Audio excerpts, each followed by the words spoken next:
जय हिंद दोस्तों, बहुत बहुत स्वागत है आप सभी लोगों का राजर्षि क्लासेस में। जिन भी छात्र और छात्राओं को महात्मा गांधी काशी विद्यापीठ में एडमिशन लेना है, उन सभी लोगों के लिए ये वीडियो बहुत ही इम्पॉर्टेंट रहने वाली है। इस वीडियो में हम कुछ ऐसे बेसिक चीज़ों के बारे में भी बात करने वाले हैं जो आपके जब आप एडमिशन लेने जा रहे हैं उससे संबंधित है और उसमें बहुत ही महत्वपूर्ण भूमिका निभाएंगे, क्योंकि ये छोटी छोटी जो जानकारी होती है किसके बाद आपको क्या सारी चीज़ें करनी है वो आपको कोई ऐसे नहीं बताता है।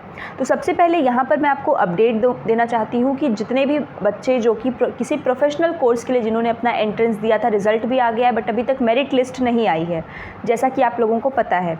लेकिन इसी के संदर्भ में चाहे आपका बीपीएड हो, कोई प्रोफेशनल कोर्स जैसे कि है एमएड हो गया, एलएलबी हो गया, ये सारे के सारे आपके जो कोर्सेज़ हैं, पीजी के तो अभी काउंसलिंग आपके चल ही रहे हैं, आप लोगों को पता ही है। इसके साथ जो ये प्रोफेशनल कोर्सेज़ है इनकी भी काउंसलिंग अब जल्दी ही स्टार्ट होने वाली है। आपको नोटिस दे दी गई है जो कि कल की यानी कि 25 सितंबर की आपकी नोटिस है, जिसमें ये बताया गया था, मैं आपको दिखा देती हूँ, जिसमें कि आपको ये बताया गया था कि आपके जो एडमिशन है वो कहाँ पे किस सेंटर पे होंगे और किस दिन आपकी काउंसलिंग होगी।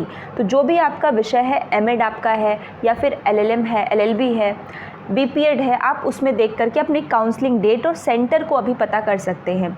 मान के चलिए आज रात तक या फिर कल सुबह तक मेरिट लिस्ट भी जारी हो जाएगी, बट उसके बाद आपको पूरी प्रक्रिया क्या करनी है, कैसे कहाँ से क्या क्या चीज़ें करनी है, वो सारी चीज़ों को बहुत ही ध्यान से सुनिएगा।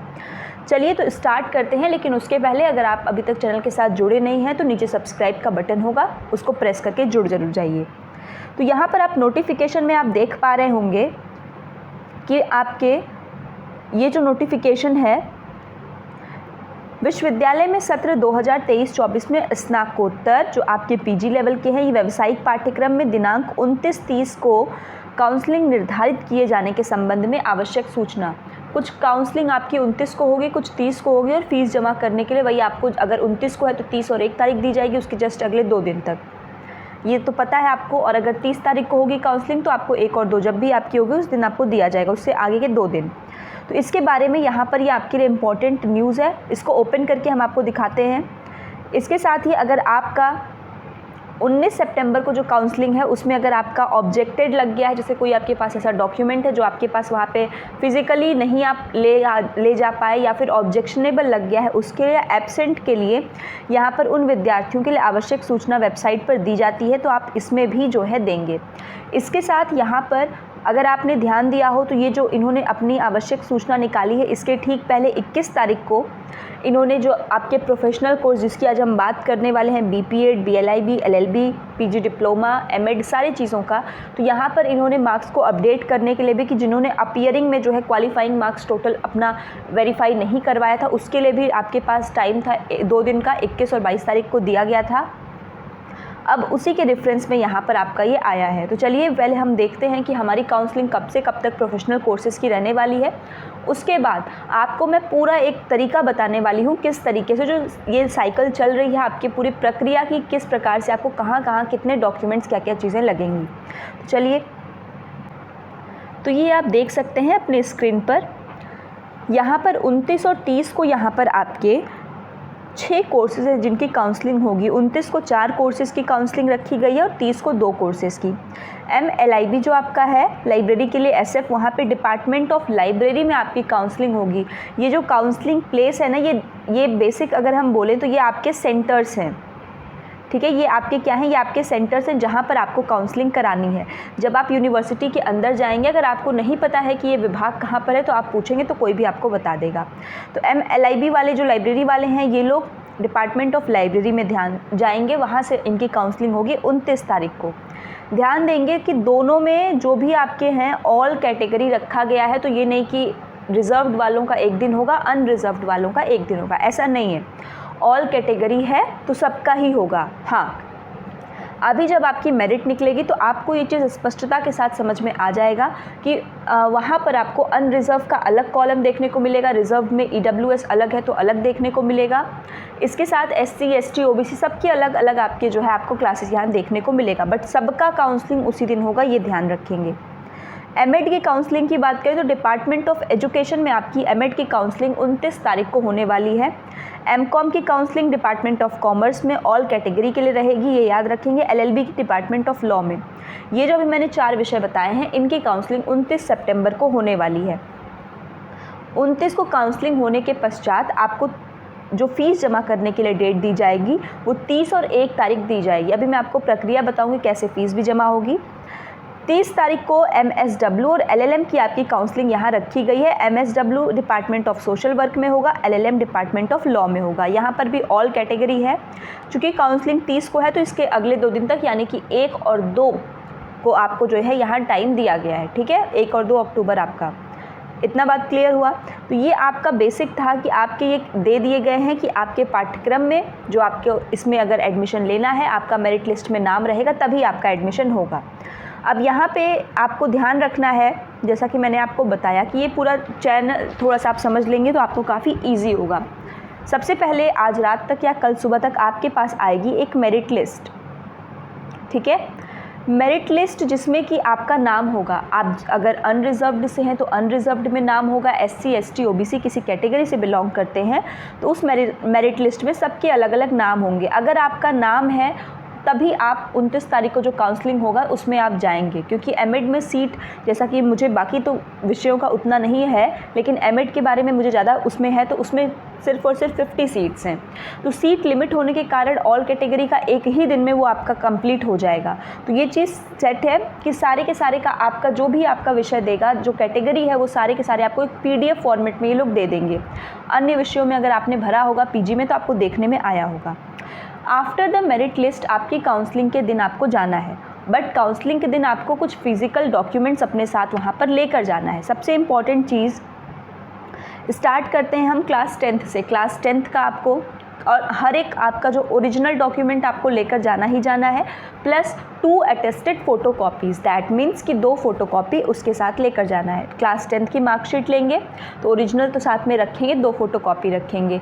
12th की लेंगे तो same as it is. Graduation की लेंगे तो देखिए 3 साल का ले जाने से बेटर है कि आपने जो भी किया है, BA, BSc, BCom जो भी आपका है, सिर्फ लास्ट ईयर की मार्कशीट लेंगे, क्योंकि लास्ट ईयर के मार्कशीट पे आपके फर्स्ट सेकंड का भी रिजल्ट जो है मेंशन रहता है कि टोटल मार्क्स और वो कितना है। तो अगर सिर्फ थर्ड का भी ले जाते हैं तो भी कोई दिक्कत नहीं है, ठीक है। तो थर्ड का आपने रख लिया, उसकी भी 2 कॉपी। इसके साथ अपनी 2 रिसेंट पासपोर्ट साइज़ फ़ोटोग्राफ आपको लेकर के जानी है। क्लियर। इसके साथ आप ध्यान देंगे कि आपने जिस कोर्स के लिए किया है, तो हालांकि बस इतना तो ये आपका बेसिक रहेगा, अभी के लिए इतना ही। जो 2 कॉपी है, जब आप वहाँ जाएंगे तो आपको ये चीज़ बताई जाएगी कि एक कॉपी में उसको कर लीजिए। एक कॉपी में करने का सिंपल सा मतलब ये होता है कि जैसे दोनों एक फ़ोटोग्राफ आपने एक पे चिपकाए, सबसे ऊपर फोटोग्राफ रहेगी, उसके बाद आपका 10th का जैसे आपका लाइन से लगता है, 10th, 12th, ग्रेजुएशन आपका ये लाइन से लग जाएगा। उसके अलावा अगर आपने वेटेज यूज़ किया है कि कोई आपका योगा में या फिर NCC, NS जो भी आपने किया है, अगर वेटेज आपने वहाँ पर अप्लाई किया है तो वेटेज की आपकी कॉपी वहाँ पर रहेगी और उसको आपको एक स्टेपलर वहाँ मिल जाएगा। कोई दिक्कत नहीं, आपको वहाँ पे फ़ोटो के साथ स्टेपल कर देना है इसकी एक कॉपी। और सेम ऐसे ही, क्योंकि आपने 2 फ़ोटोकॉपी लेकर गए तो एक ऐसे पेपर बनाएंगे और दूसरा वैसे ही सेम आप बना देंगे। क्लियर।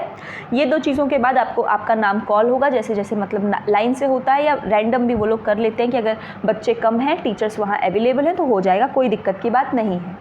इसके साथ अगर आपने वेटेज अप्लाई किया है और अगर आपका वेटेज वहाँ पर अवेलेबल नहीं है, मान लेते हैं कि आपने NCC का कोई वेटेज करा है और आपको NCC पे जितने भी मार्क्स अलाउड हैं, 15 नंबर हम मान लेते हैं, 15 नंबर अगर अलाउड हैं और आपके पास NCC का आपका जो है ओरिजिनल जो सर्टिफिकेट है, फ़ोटोकॉपी नहीं चलेगा, ओरिजिनल सर्टिफिकेट नहीं है, देन आपका जो ये है ये ऑब्जेक्शनेबल पे डाल दिया जाएगा। ठीक है, आपका वहाँ पे एडमिशन इनकम्प्लीट रहेगा तब तक, जब आप उसको लेकर के आएंगे तब होगा। और अगर नहीं है तो जो वेटेज के कारण आपके मार्क्स में बढ़ोतरी हुई है उसको घटा करके नीचे ले आया जाएगा। अगर जो थ्रेशोल्ड है, जैसे कि हमने अगर 100 नंबर का पेपर है और आपने जो है आपके 50 मार्क्स आए, आपने लगा दिए, 15 नंबर पा गए और 60 मार्क्स कट ऑफ के गए हैं, ठीक, 60 मार्क्स के नीचे वालों का नहीं होगा। और आपका 50 आया है बट आपने NCC लगाया है जिसकी वजह से आपके मार्क्स कितने हो गए, 75 हो गए। ठीक, 65, 15 इसमें हम ऐड कर देंगे, 65 हो गए। बट अगर ऑब्जेक्शनेबल में गया तो लास्ट में अगर हम देखेंगे, अगर आप नहीं ले आकर आ पाते हैं तो 65 से जब आपका 50 पे जाएगा तो आपका एडमिशन रुक जाएगा। अगर 60 नंबर होगा तभी होगा, ठीक। अगर मेरिट के ऊपर रहेगा तो हो जाएगा, अगर ऑब्जेक्शनेबल में जाता है उसके बाद भी अगर आपका मेरिट उस हिसाब से रहता है। तो यहाँ पे ये बात रही, सारे डॉक्यूमेंट्स आपके वहाँ वेरीफाई होकर के आपको वहाँ पर आफ्टर योर फिजिकल वेरिफिकेशन, जो आफ्टर काउंसलिंग है, आपको एक कॉपी मिलेगी जिसके ऊपर लिखा रहेगा कैंडिडेट कॉपी। 4 आपके फ़ोटो कॉपी वहाँ पे आपके सामने ही सारा प्रिंट होकर के निकलेगा और उन पे आपको साइन करना होगा। साइन के साथ साथ आपको वहाँ पे ऊपर लिखा होगा कैंडिडेट कॉपी, जो कि आपकी कॉपी है जिस पे आपके बारे में बेसिक इन्फॉर्मेशन दी होगा। आपने फ़ीस जो है अभी तो सबमिट किया नहीं है उसके बारे में। इसके अलावा आपके मोबाइल पर पहले भी मैसेज जाएगा और आफ्टर काउंसलिंग भी एक मैसेज आपके मोबाइल पर, फ़ोन पर जाएगा कि आपकी काउंसलिंग प्रक्रिया जो है ये सही हो गई है और अब आपको क्या करना है, फ़ीस पेमेंट आप कर सकते हैं। तो जिस दिन काउंसलिंग कराए, 29 को कराए, तो 29 की शाम तक आपके फ़ोन पे ये मैसेज चला जाएगा। नहीं भी जाएगा तो भी अगर आपने कंप्लीट कराई है, कैंडिडेट कॉपी आपके पास है, तो 30 और 1 तारीख को आप अपनी फ़ीस को सबमिट करेंगे। अब 30 और 1 तारीख को फ़ीस कैसे सबमिट करेंगे, कहाँ से सबमिट करेंगे, जिनको नहीं पता है तो देखिए, फ़ीस सबमिट करने का बहुत ही आसान है, कुछ भी नहीं करना होता है। जैसे हम लोग ये नॉर्मल आपका वेबसाइट आप ओपन करेंगे, यहाँ पे देखिए कुछ इंपॉर्टेंट डॉक्यूमेंट्स है, एडमिशन वाले सेक्शन में जाएंगे आप। यहाँ पे देख रहे हैं, यहाँ पे पहला वाला दिया हुआ है, काउंसलिंग के उपरांत fees payment download admission permission letter एवं अन्य। इस पर जब आप क्लिक करेंगे, देखिए जब आप इसके ऊपर क्लिक करेंगे तो यहाँ पे आपसे ये यूज़र नेम पूछेगा और आपका पासवर्ड पूछेगा। ये जो यूज़र नेम और पासवर्ड है, ये जब आपका जो लॉगिन आईडी और पासवर्ड है ये वही है। जैसे आप इसमें एंटर करेंगे यूज़र नेम और पासवर्ड में, आपको यहाँ पे आपकी सारी डिटेल्स दे दी जाएंगी इन द सेंस कि आपके सामने सारी चीज़ें आ जाएंगी, ठीक। जैसे मैं एक यूज़र नेम और पासवर्ड आपको इन करके दिखाती हूँ, उसके बाद कैसा इंटरफेस आएगा। तो ये जैसा कि आप अभी अपने सामने देख रहे हैं कि जैसे ही आप करेंगे तो देखिए आपका कैंडिडेट सेक्शन ओपन हो जाएगा जब आप अपने यूज़र नेम और पासवर्ड को डालेंगे। यहाँ से आपको देखिए कुछ इंपॉर्टेंट चीज़ें दी हुई हैं जिसको आप एक बार पढ़ लेंगे। आपको जिससे काम है वो आपका जो आपको राइट साइड में यहाँ पर दिख रहा है, यहाँ पे आपको काम है और आपको यही सारी चीज़ें हैं। जब आप कैंडिडेट प्रोफाइल ओपन करेंगे तो वहाँ पे आपकी प्रोफाइल शो होगी जो आपके नाम से है। एजुकेशनल क्वालिफिकेशन जो आपने फिल किया होगा, यूजी के अगर बच्चे होंगे तो उनका 12th तक दिखाएगा। आप पीजी में दे रहे हैं, किसी डिप्लोमा कोर्स में दे रहे हैं तो पीजी भी आपका अगर कंप्लीट है तो वहाँ पर आपका जो भी एजुकेशनल क्वालिफिकेशन आपने फिल की है वो सारी चीज़ें दिखाएंगी।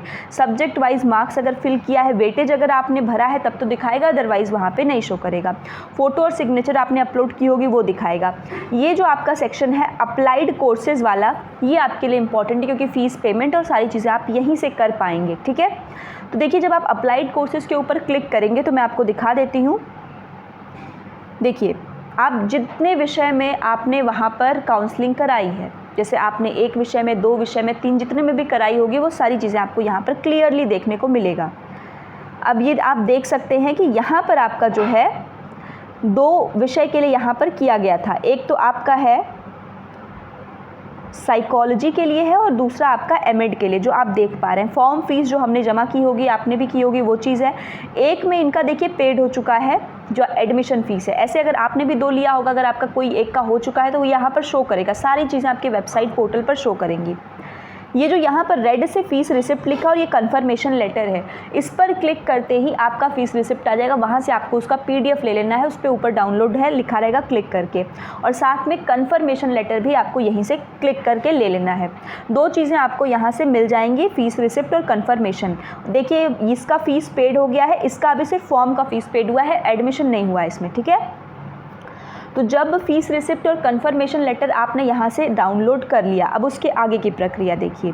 आपने यहाँ से क्या कर लिया, कन्फर्मेशन और वो सारी चीज़ें ले ली। उसके बाद आपको क्या करना है, विदिन 1 वीक आपको आपके डिपार्टमेंट में जाना है। जैसे आपका जो भी डिपार्टमेंट है, LLB है तो LLB डिपार्टमेंट में, LLM है तो LLM में जाना है, जहाँ भी आपको जाना है, एमएड है तो एमएड में। फ़ीस हमने मान लीजिए जमा कर दी। उसके बाद ये दोनों चीज़ें आपको मैंने अभी बताई है ना, एक तो फ़ीस रिसिप्ट और दूसरा कन्फर्मेशन लेटर जो आपका प्रोविजनल वो काम करेगा। उसके साथ साथ जो आपने डॉक्यूमेंट्स अभी 2 फोटोकॉपी कराए थे, जब फोटोकॉपी कराने जाएँ, अगर नहीं कराएं तो 3 कॉपी करा लीजिएगा, 1 कॉपी रख लीजिएगा। इसके साथ आपको देना होगा, क्या क्या देना होगा, 10th देना होगा, 12th देना होगा, और आपका ग्रेजुएशन है तो ग्रेजुएशन, पहले से कोई और पीजी है क्योंकि प्रोफेशनल कोर्सेज भी हैं, तो अगर पीजी है आपका तो पीजी का भी आपको यहाँ पर लगाना होगा। उसको लगाने के साथ साथ आपको एक फ़ोटोग्राफ यहाँ पर भी देनी है along with your TC. TC important है, टीसी आपको लगानी है। बहुत सारे देखिए काफ़ी वो लोग जितने भी डिपार्टमेंट्स में हम लोग ने विज़िट किया, वो डिपार्टमेंट्स काफ़ी अच्छे थे, काफ़ी अच्छे से टीचर्स बात भी कर रहे हैं। तो अगर आपकी टीसी इनकेस आपके कॉलेज से नहीं भी मिल पा रही है तो उसका भी सोल्यूशन है। वो टीचर्स आप जाएंगे, आपके डिपार्टमेंट से जो भी हैं वो भी बता देंगे आपको। और अगर आपको कोई प्रॉब्लम है फर्दर कि नहीं टीसी कैसे हम लें, तो आप उसके लिए कॉमेंट करके बता दीजिएगा, मैं अलग से उसके ऊपर बता दूँगी, बना दूँगी, ठीक है, क्योंकि वीडियो ऑलरेडी आपका काफ़ी लंबा हो रहा है। तो आपको ये सारे documents along with your TC उस टाइम पे जमा करना होगा जब आप जाएंगे कहाँ पर, अपने डिपार्टमेंट में जिसमें आपने एडमिशन लिया है, और along with this fees receipt और आपका जो कंफर्मेशन लेटर है उसके साथ आपको यहाँ पर लेकर के जाना है। क्लियर हुई? और उसके बाद आपका एडमिशन पूरी तरीके से कंफर्म हो जाएगा, आपको क्लासेस बता दी जाएंगी, कोई भी दिक्कत की बात नहीं है, पूरा प्रोसेस बहुत चैनलाइज तरीके से अच्छे से चलाया जा रहा है। ठीक, इसके अलावा आपको गेट पास, ये सारी चीज़ें कैसे आप डाउनलोड करेंगे, ये सारी चीज़ें जैसे कि आपने यहाँ से लॉगिन आईडी किया, अब ये देखिए काउंसलिंग है टू गेट पास। अब इस गेट पास में भी बस आपको क्या करना है, जैसे ही मेरिट में आपका नाम आएगा वहाँ यूज़र आईडी और अपना पासवर्ड डालिए, आपको गेट पास तुरंत मिल जाएगा, कोई दिक्कत की बात नहीं है। हाँ, जब आप उसमें अपने इंपॉर्टेंट डॉक्यूमेंट्स लेकर जाएंगे तो उसमें एक गेट पास भी रहेगा, इसको मत भूलिएगा, ठीक है। सो ये रहा आपका पूरा के पूरा, मैंने इसमें आपको किस प्रकार से काशी विद्यापीठ का पूरा के पूरा प्रोसीजर चल रहा है काउंसलिंग का, अगर आप नहीं दिया है अभी तक आपने एक भी, तो भी आपको काफ़ी हेल्प करेगा। इसके साथ जो आपको अभी आज मैंने बताए हैं, एमएड वाले आपके एलएलबी, एलएलएम, ये सारे लोग सतर्क हो जाएंगे क्योंकि उनकी भी काउंसलिंग जल्द से जल्द होने वाली है। तो देखिए, प्रोफेशनल कोर्सेज़ की फ़ीस थोड़ी ज़्यादा है, तो आप लोग कम से कम मेंटली मेकअप कर लीजिए क्योंकि फ़ीस के लिए आपको 2 दिन का ही टाइम मिल रहा है। अगर रेगुलर सीटें काफ़ी कम है, जैसे अगर एमएड की मैं बात करूं या फिर बीपीएड में भी आपकी फ़ीस अच्छी खासी है, तो आपको वो देना ही देना है। तो 20 सीटें आपकी रेगुलर में है, बाकी जो पेड में है तो उनकी भी फ़ीस काफ़ी ज़्यादा हाई है। तो जिन भी बच्चों को कराना है तो पहले से मेंटल मेकअप इसका कर लें कि भाई उनको फ़ीस जो है ज़्यादा अमाउंट में पे करनी है, एक साथ ही पे करनी है, तो इसके लिए जो है आप लोग प्रिपेयर हो जाएं। इसके अलावा कोई समस्या है तो आप कमेंट करके बताएं, मैं पूरी कोशिश करूँगी इसको सॉल्व करने की। मिलते हैं अगली वीडियो में, तब तक अपना ख्याल रखें, स्वस्थ रहें, जय हिंद।